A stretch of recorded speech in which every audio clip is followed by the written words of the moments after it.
ইনকিলাব মঞ্চের মুখপাত্র শরীফ Osman Hadi Singapore general হাসপাতালে চিকিৎসাধীন অবস্থায় মারা গেছেন। তার মৃত্যুতে দেশ জুড়ে নেমে এসেছে শোকের ছায়া।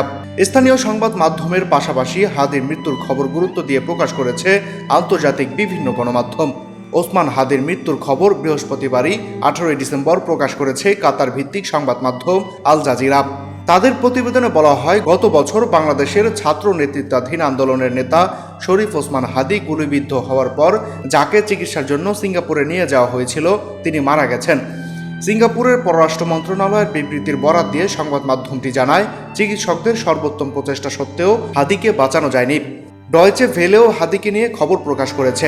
জার্মান সংবাদ মাধ্যমটির প্রতিবেদনে বলা হয়, বৃহস্পতিবার সন্ধ্যায় শরীফ ওসমান হাদীর মৃত্যুর ঘোষণা দেওয়া হয়।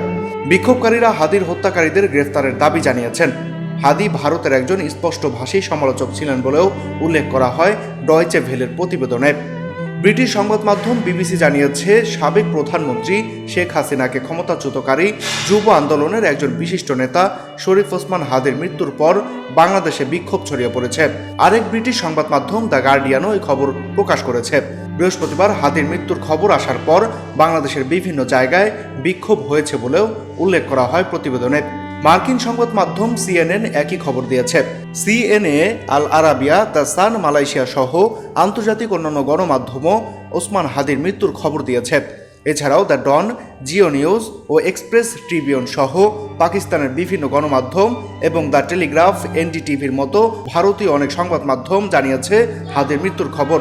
জাতীয় নির্বাচনের তফসিল ঘোষণার পরদিন শুক্রবার 12 ডিসেম্বর রাজধানীর পুরনো পল্টনের বক্স কালভার্ট সড়কে চলন্ত মোটরসাইকেল থেকে দুর্বৃত্তরা রিকশায় থাকা ওসমান হাদীকে গুলি করে। ঢাকা 8 আসনে স্বতন্ত্র প্রার্থী হিসেবে নির্বাচন করার জন্য প্রচারণা চালাচ্ছিলেন তিনি। ওই দিন মোটরসাইকেলে করে এসে দুজন তাকে খুব কাছ থেকে গুলি করে পালিয়ে যায়। পরে আশঙ্কাজনক অবস্থায় দ্রুত তাকে ঢাকা মেডিকেলের জরুরি বিভাগে নেওয়া হয়।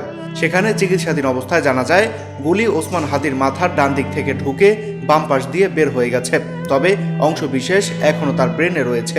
এই অবস্থার মধ্যেই পরিবারের ইচ্ছায় তাকে রাজধানীর এভার কেয়ার হাসপাতালে স্থানান্তর করা হয়েছিল। সবশেষ সোমবার 15 ডিসেম্বর দুপুরে উন্নত চিকিৎসার জন্য এয়ার অ্যাম্বুলেন্সে করে সিঙ্গাপুরে নেওয়া হয়েছিল ওসমান হাদীকে। সেখানে চিকিৎসাধীন অবস্থায় মারা যান তিনি।